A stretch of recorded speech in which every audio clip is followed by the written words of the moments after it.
Começamos a programação desse primeiro dia na Arena Talks, na segunda edição do Seafood Show Latin America. Bom, nós seguimos aqui com um painel, a gente acabou de falar de commodities do pescado, agora a gente vai para produtos de nicho. São produtos que têm uma demanda e uma cadeia específica. Vamos discutir como atum, lula gigante, peixes amazônicos se encontram atualmente nesse panorama. Temos convidados aqui, mais uma vez, especialistas no assunto. Eu vou chamar ao palco o Arimar França Filho, diretor da Produmar. Vou chamar também, palmas para o Arimar. Seja bem-vindo. Pode se sentar. Obrigada, Arimar.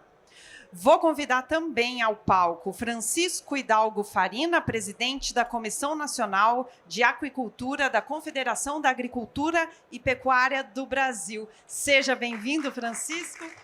Por gentileza, pode se sentar. Vou convidar também o Gerardo Carreira, presidente da Câmara Peruana del Calamar Gigante. Seja bem-vindo, Gerardo. Muito obrigado. E vamos conversar aqui, então, novamente, gente, um bate-papo. Vocês estão convidados a participar. Aqui no final da nossa conversa, a gente abre para perguntas de vocês.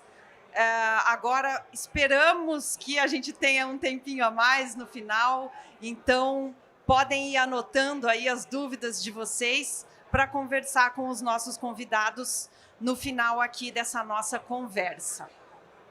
Bom, vamos lá. Primeiro, muito obrigada pela presença de vocês aqui, por vir compartilhar a experiência e o conhecimento de vocês conosco aqui na Seafood Show.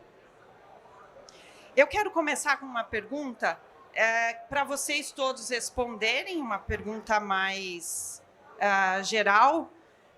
Vocês aqui representam um mercado que não é commodity, são produtos especiais, produtos muito demandados pela alta gastronomia. E eu queria saber de vocês, o que é melhor? É popularizar o consumo ou não? É permanecer como um produto de nicho?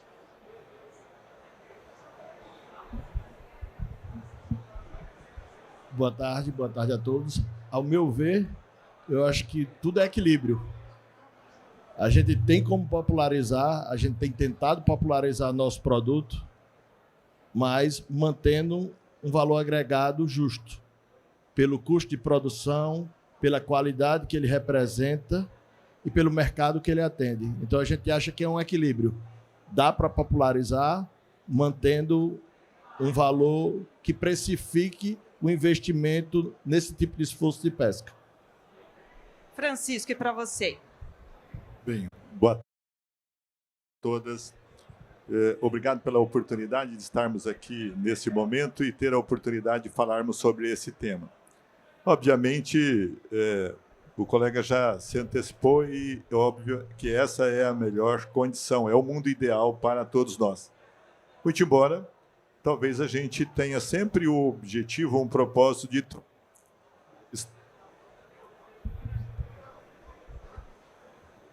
tornarmos aquilo que estamos produzindo uma commodity, né? Porque o mundo hoje gira em torno das commodities.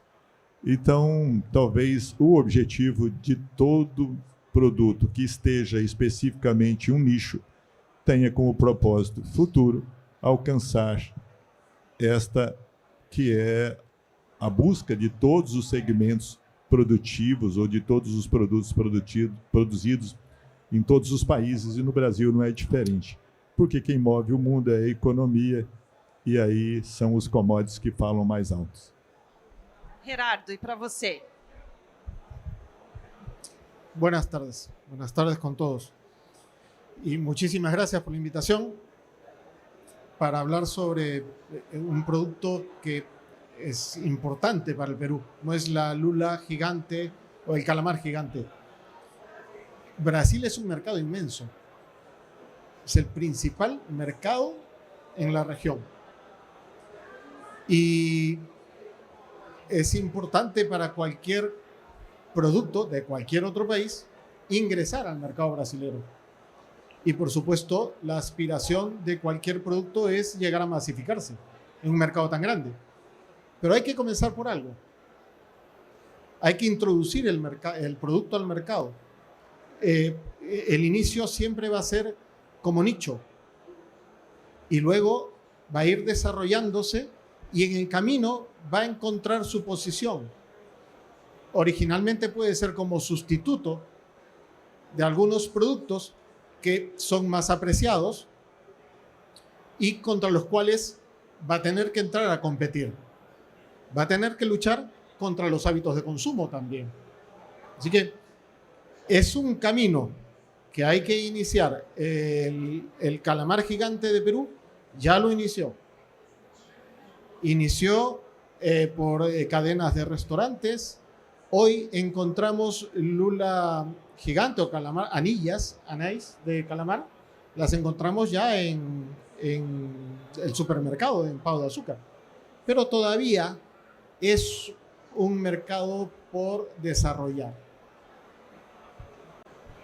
Obrigada. Vamos então focando nos mercados específicos. Arimar, pergunta para você. Como que você enxerga os movimentos nos últimos anos que aumentaram a oferta do atum com novas modalidades de pesca e abastecimento de canais tão diferentes como as enlatadoras e mercados de alto padrão como a gastronomia japonesa? O que acontece? O Rio Grande do Norte, basicamente, no modelo de pesca da gente, é a pesca de long line, que é uma pesca onde a gente é quase que o anzol contra o pescador contra o peixe, peixe a peixe. Diferente do modelo de cerco, que é o modelo de skipjack, que era muito voltado para as enlatadoras. Só que houve um novo nicho de produção do peixe que a gente fala, o peixe de boia, peixe de cardume associado, que cresceu muito no Nordeste. Então, há um nicho para todos. A nossa produção de long line é voltada para a culinária japonesa. Uma culinária padrão, sashimi, grade. Mas, juntamente com o peixe de cardume, eles também têm um percentual desse produto. Talvez o que falte ao pessoal é desenvolver a cultura do cuidar do peixe na produção. Se esse peixe for mais bem cuidado na hora da produção, ele pode atingir ao mesmo mercado de sushi e sashimi. Antigamente, as enlatadoras eram sempre voltadas para comprar o bonito listrado, que era pescado aqui no sul. Só que agora eles estão comprando tudo. O bonito listrado, o Big Eye e o Yellowfin, principalmente produzido no Nordeste. Foi aquela coisa do equilíbrio. A gente não está conseguindo pegar só um tipo de produto. Só que o que às vezes complica é a gente... Conversei com o senhor Gerardo há pouco, estávamos falando, pegar uma proteína tão nobre e transformar num produto de baixo valor agregado.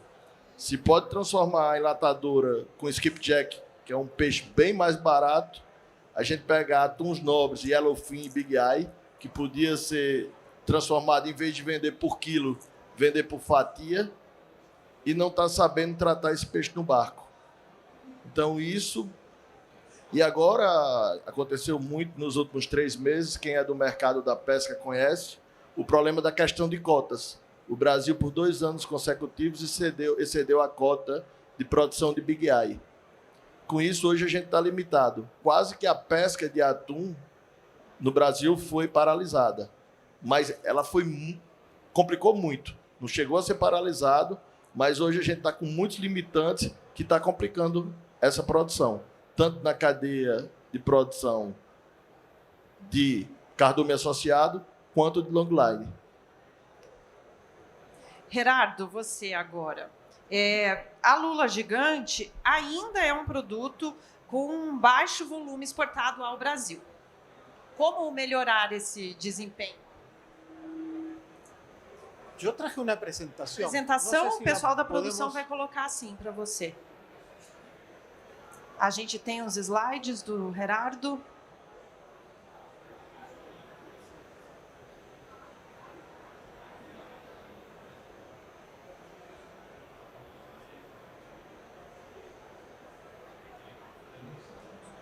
Ok.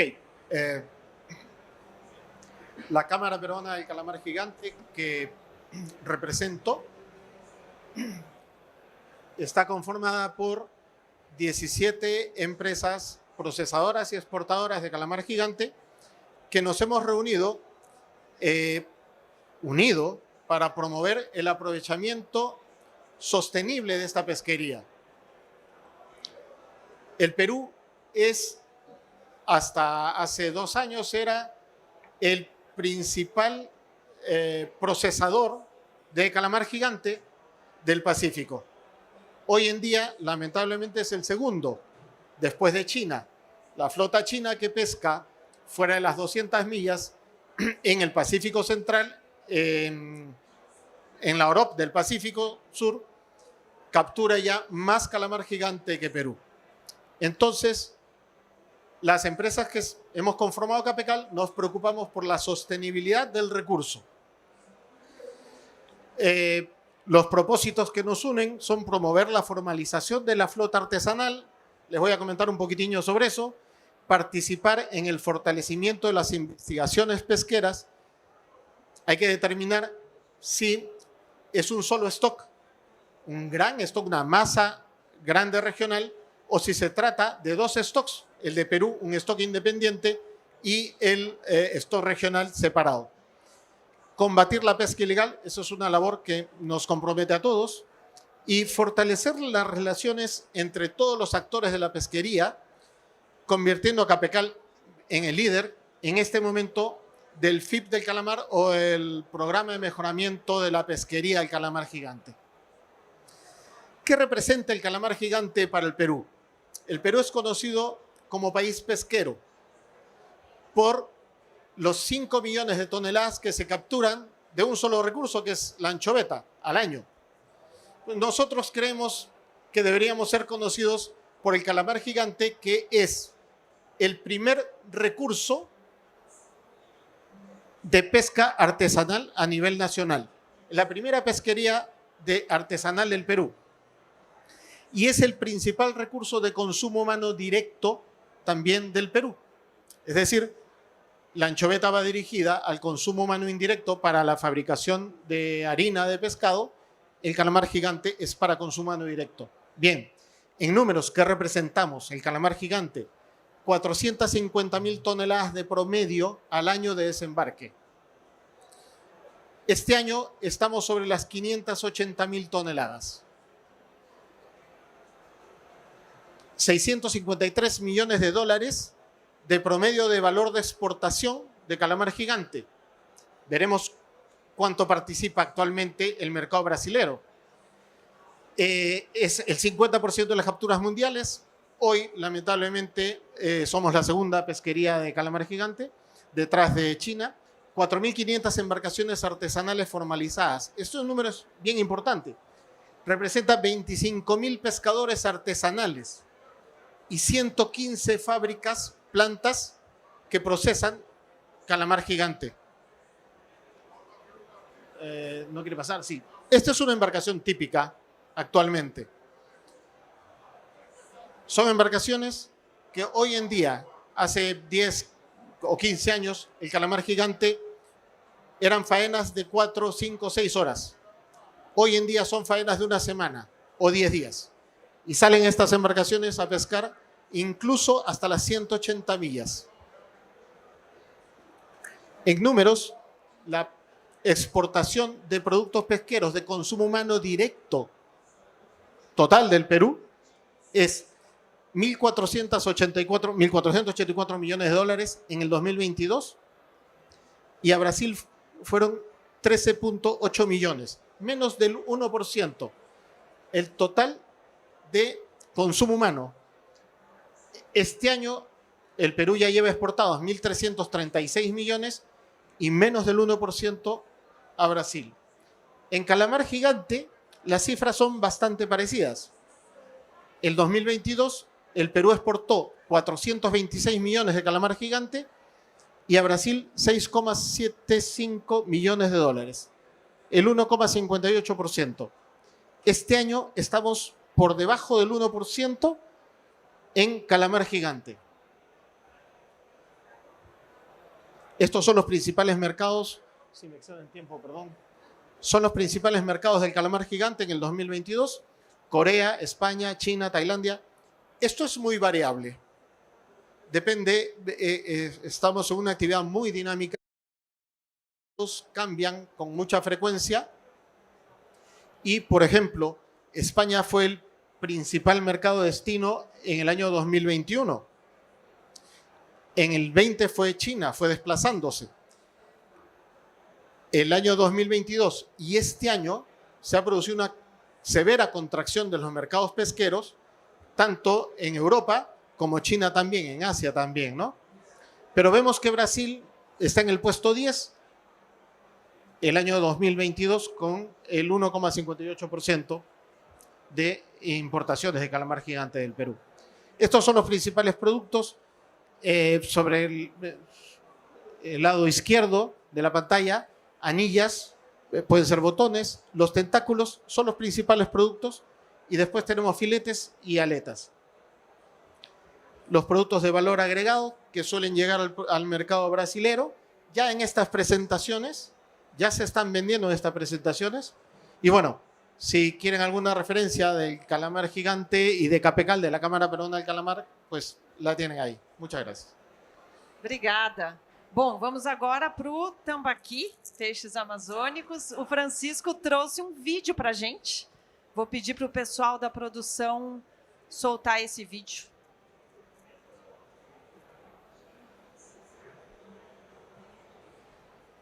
Conheça o tambaqui, o nativo mais produzido em todo o Brasil. O nome científico, Colossoma macropum, é um peixe de escama, típico de água doce, nativo da região amazônica. Tem como características corpo comprido, arredondado e serrilhado no peito. De hábito onífero, se alimenta na natureza de frutos, sementes e zooplâncton, sua principal fonte de nutrientes. Sua coloração é inconfundível, pois possui abdômen escuro e cores claras no dorso, podendo variar um pouco de acordo com a coloração da água. Sua carne é branca, leve, carnuda, sendo muito apreciada pela maciez e sabor único. Tem grande aceitação pelos consumidores, pois seu preparo é fácil e rápido. Pode ser consumido de diversas formas, entre elas cozido, grelhado e assado. Está entre os peixes com maior valor nutritivo de água doce para serem consumidos. Possui HDL e ômega 3, que são essenciais para o corpo. Como parte de um padrão de alimentação saudável, comer tambaqui contribui com diversos benefícios e vantagens para a saúde. Muito bom. Você trouxe o material mais apetitoso até agora, Francisco. É Bom, verdade. esse trabalho de promoção do tambaqui, né, do qual esse vídeo é um ótimo exemplo, tem deixado o produto cada vez mais popular. Sim. Mesmo assim, o varejo ainda reclama que o produto não está sempre à disposição e a gente vê frigoríficos especializados fechando. É uma contradição. Como é que se resolve isso? Bem, nós entendemos que há muitas variáveis para interpretarmos esse processo, né?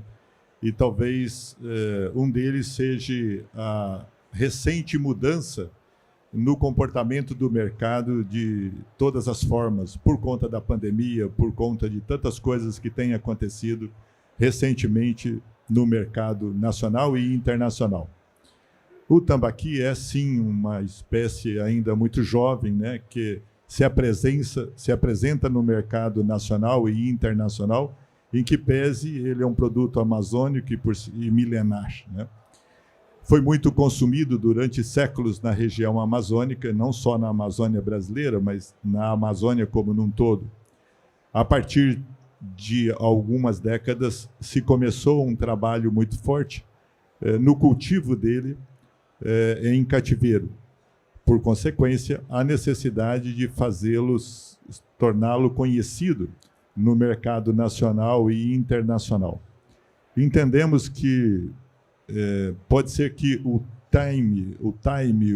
tempo não foi equânime entre consumo e industrialização. Talvez seja essa um dos vieses que possam ter levado a esta condição da dificuldade dos frigoríficos, né, ou do processamento do tambaqui. Nós fizemos um trabalho, ou temos feito um trabalho de divulgação e de apresentação, de marketing do tambaqui. E entendemos que o tambaqui, na sua maior parte, 80%, 85%, tem sido consumido no mercado in natura. E aí nós ficamos numa ponta do mercado muito restrita. Grandes chefes, né? a culinária gourmetizada e as feiras, né? No caso, as feiras em grande consumo, especialmente na região norte. O sul, o sudeste e outras partes do Brasil não tem este mesmo perfil. Só que isso levou algum tempo para que nós identificássemos, né, os produtores e a própria cadeia. E talvez tenhamos pecado no momento do marketing. Porque quando as indústrias começaram a processar, provavelmente o mercado ainda não tinha o conhecimento que tem hoje do tambaqui. Porque hoje nós já o fizemos conhecido nacional e internacionalmente, provado e aprovado por aqueles que os têm experimentado. E, neste momento, por incrível que pareça, nós estamos com uma demanda invertida, porque hoje nós estamos com um problema de frigoríficos, em que pese um número enorme de frigoríficos sucumbiram nesse curto espaço de tempo que nos antecede o momento desta fala ou deste diálogo. Nesse momento, a Acripar e a Abratam têm feito um trabalho hercúleo em prospecção de plantas frigoríficas que não estão na região norte para o processamento do tambaqui e, por consequência, atendermos a esse nicho de mercado que representa 80% a 85% do mercado consumidor do pescado, que é o peixe congelado, que tem um maior prazo de comercialização, que tem uma maior facilidade de ser adquirido, que já vem pronto, enfim, que tem todas essas prerrogativas que facilitam a vida dos donos de casa, né? Porque não é mais só a dona de casa, tem o dono de casa também. Acrescentamos a isso, então, eu não sei, no caso do setor de indústria, imaginamos que houve uma precipitação ou alguma deficiência na gestão. Houve uma necessidade de equação no momento da elaboração do projeto e, por consequência, no exercício da atividade. Mas nós, então, agora, nesse momento, estamos dizendo que temos uma matéria-prima em grande quantidade, porque hoje o Brasil produz qualquer coisa em torno de 860 mil toneladas de pescado de cativeiro a nível nacional, das quais 270 mil toneladas já são de tambaquis. E nós estamos com grande déficit de indústria para processamento, para exportação ou para o mercado brasileiro. Então, é quase que constrangedor, né, a resposta dessa pergunta, porque nós teríamos que crucificar alguém, né? E se crucificarmos alguém aqui, é o setor da indústria, é a administração do setor industrial quem falhou, talvez, ou não fez uma prospecção de mercado adequada. O que nós entendemos nesse momento é que, talvez, se essas plantas ainda estiverem possíveis e passíveis de serem reabilitadas, o momento oportuno é esse, porque a cadeia produtiva de pescado de cativeiro, por muito pequena que ela ainda seja ou represente em relação a todo o consumo mundial de pescado, ela é a mais promissora e a que tem maior e melhores perspectivas. Portanto, algo que, de fato, é promissor e que deveria ou deve receber investimentos de alto porte para atender esse mercado. O mundo consome pescado. E nós vimos aqui o diálogo de outros painéis falando das dificuldades para se alcançar essa proteína e colocar no mercado, por conta de regras e etc, etc, etc. Nós estamos propondo, e aí algo novo que de curto, médio e longo prazo deve crescer muito, inclusive contribuir para o equilíbrio ambiental das demais cadeias, propiciando a entrada deste produto no mercado. E eu diria que deveríamos observar, então, o tambaqui como sendo uma alternativa ou alternativa ideal para esse investimento, considerando que ele é um nativo da Amazônia, ele é brasileiro. E o Brasil, que tem os créditos sem absolutamente nenhum demérito para nenhum outro país. Aliás, o Peru é um grande consumidor de tambaqui e o Brasil exporta, a região norte exporta para o Peru, bem como o Peru também já tem buscado know-how da produção do tambaqui, já está desenvolvendo também a produção dele lá, mas que nós deveríamos investir nisso como sendo uma alternativa mundial de abastecimento da proteína de pescado, considerando a sua qualidade e também a possibilidade de estarmos atendendo um grande número da população nacional e internacional, porque é um produto de alta qualidade e que pode atender a maioria dos consumidores. Então, a gente fica triste com o prejuízo daqueles que, porventura, investiram e não foram bem-sucedidos no momento de processar o pescado, e os convidamos para voltar agora e estamos à disposição para o diálogo e fazer os encaminhamentos devidos para que retornem, então nós possamos fazer com que essa iguaria brasileira, com a qualidade que tem, possa ser devidamente processada e entrar no mercado. E por isso eu disse na pergunta anterior, estamos num nicho de mercado, mas estamos vislumbrando a posição ou a condição de sermos commodities no futuro, como bem disse o nosso amigo, que certamente comunga das ideias e deve estar no mercado em breve também do tambaqui. Muito bem. Bom, nós vamos abrir, então, para perguntas da plateia. Alguém quer aproveitar essa oportunidade, conversar aqui com os nossos convidados, fazer uma pergunta? É só levantar a mão. Aqui, o Ricardo. A gente já vai levar aí o microfone para todo mundo ouvir a sua pergunta. Boa tarde. Pessoal, muito bom o painel, muito obrigado. Até agora a discussão foi excelente. Minha pergunta vai para o Arimar. Embora a gente tenha colocado o atum como um produto de nicho, a gente sabe que no mundo inteiro ele é um produto transacionado, né? As mesmas espécies, porque atum não é brasileiro, o atum está nos oceanos, e é uma espécie migratória, está no mundo inteiro.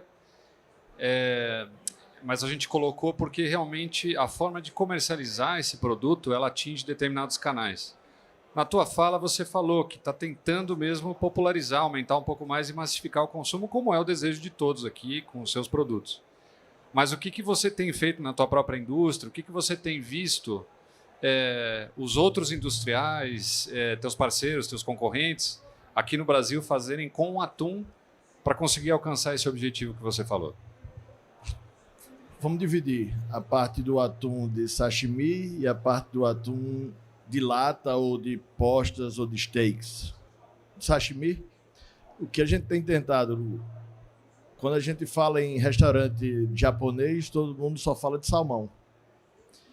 A grande comunidade japonesa que tem aqui em São Paulo transforma aqui num mercado muito grande, porque o japonês raiz, ele não quer muito saber de salmão.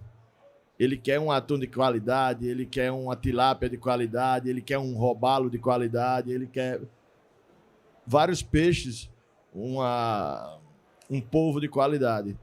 O que a gente tem tentado é mostrar, não para o japonês raiz, que esse já é o nosso cliente, é tirar aquele pensamento que o público tinha, que sempre olhava um atum, uma posta de atum no mercado. E era aquele atum marrom que a pessoa não gostava, que tinha aquele cheiro forte. Muitas vezes, atum de baixa qualidade que era postejado e feito isso para o mercado. A gente quis mostrar e desenvolver. Eu acho que tem feito um trabalho muito grande. Tem levado hoje, qualquer restaurante japonês que você vai, tem um atum de qualidade ou de média qualidade. Então, isso é que a gente tem tentado. Podia desenvolver muito mais? Podia. Mas há uma série de limitantes, há uma série de complicações em mostrar. A produção do Brasil vem aumentando, pouco a pouco, a questão do atum de sashimi. Nos últimos 3 anos, passamos por esse problema da pandemia, que houve alguns limitantes. A produção maior é na cidade de Natal, então a gente tem alguns aeroportos só que tem voo direto e algumas companhias aéreas parou de fazer entrega. Mas agora a coisa está voltando ao normal e com volume maior, eu acho que vai chegar para todo mundo. E não só o restaurante japonês, muitos outros restaurantes de culinária mediterrânea, restaurantes que querem um produto de alta qualidade, a gente pode atender. Temos tempo para a última pergunta ali no fundo, por favor. Boa noite, sou João Vicente. Senhor Arimar, o senhor falou da questão da qualidade do atum e o ponto fundamental dele para manter a qualidade está na frota, não é isso? Aí a minha pergunta é: o que está sendo feito para mudar essa frota, para a gente ter essa qualidade, já que o percentual de peixe que a gente chama de exportação é muito pequena, que é desembarcado. E aproveitando, o senhor Gerardo Carreira, o senhor falou da frota artesanal. Eu gostaria de saber quais são as principais características das embarcações pesqueiras artesanais. O senhor quer falar antes? Quer falar antes? Então vou... Gracias por la pregunta. La principal característica es una flota artesanal formalizada. Es formal. Cuenta con los permisos de pesca, lo que le brinda la seguridad de poder trabajar en condiciones legales. Son embarcaciones que tienen la capacidad de llegar hasta las 180 millas, como dije, están preparadas. El método para la conservación tienen las bodegas insuladas y se usa el hielo como método para poder conservar el recurso. Llega en las mejores condiciones a las plantas. Todas las fábricas tenemos exigencias altísimas de calidad, porque los mercados a los que exportamos, todos son muy exigentes, incluido el mercado brasilero. Aunque el mercado brasilero tiene sus propias exigencias aduaneras, el mapa, perdón, pero tiene sus propios requisitos, ¿ok? Son embarcaciones. La pesca, el calamar gigante, tiene una característica diferenciadora. Es esencialmente selectiva. Es una pesca que no compromete otros recursos. Así que yo creo que yo destacaría esa como la principal característica de la pesquería. Continuando, essa palavra que o senhor falou é muito importante, seletivo. Comparando a 30 anos atrás, nosso nível de embarcações são os mesmos. Mas se você for o produtor, o dono de barco, há 30 anos atrás andava numa Toyota Bandeirantes, muito complicado. Hoje anda numa Hilux, só que o barco ele continua sendo exatamente o mesmo. Se a gente for comparar com frota de outros países, seja na Ásia, seja na Espanha, no próprio Peru, você vai ver que os barcos se modernizaram. A pesca de cardume podia modernizar em duas coisas. Uma, e a pesca de longline também, na qualidade das embarcações. Principal coisa para o atum, que é um peixe formador de estamina, tempo e temperatura, que a gente tem que tomar muito cuidado. E o seguinte, voltando para a questão de educação, o pescador, o dono de barco, o comandante de barco, ele pode ir focado em pescar volume ou pescar menos volume e aumentar o valor médio do peixe. Então, essa escolha vai muito da vontade e só quem pode fazer essa decisão é o pescador e o comandante do barco no mar. Ele pode fazer a decisão de achar um cardume e pescar rápido e encher de peixe de baixa qualidade, ou ter um pouco mais de calma, buscar peixe de maior tamanho, de melhor qualidade e voltar para a terra, no lugar de vir com um barco com 10, 15, 20 toneladas, vir com 3, 4, só que com um maior valor agregado desse produto. Responde o senhor. O que está sendo feito. É um trabalho que tem que ser feito pela iniciativa privada juntamente com o governo. Só tem um trabalho que pode ser feito, que se chama modernização de frota. E poucos produtores ou poucas empresas no Brasil têm a capacidade de conseguir renovar sua frota. Teria que ser um trabalho em conjunto com o governo federal, nem os governos estaduais conseguem, e teria que ser um trabalho sério. No passado foram desenvolvidas algumas produções, algumas modernizações, que no final isso foi tudo sucateado, porque o trabalho também não foi correto. Então, o próprio setor, no passado, perdeu a credibilidade. E agora, falando de atum, que a gente tem recurso, tem volume, daria de novo, tem que fazer um trabalho, principalmente com apoio governamental, não só do Ministério da Agricultura, mas sim a um fomento, a fazer um desenvolvimento como a Espanha fez 20, 30 anos atrás, de fomentar, de subsidiar, de pagar para destruir barcos e fazer novos barcos. Só que também isso tem que, concomitante a isso, teria que ir a questão de educação, porque seria difícil algum brasileiro querer destruir um barco para construir outro.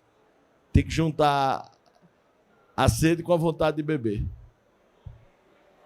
Muito bem, obrigada, Arimar. Encerramos assim, então, esse nosso painel sobre produtos de nicho.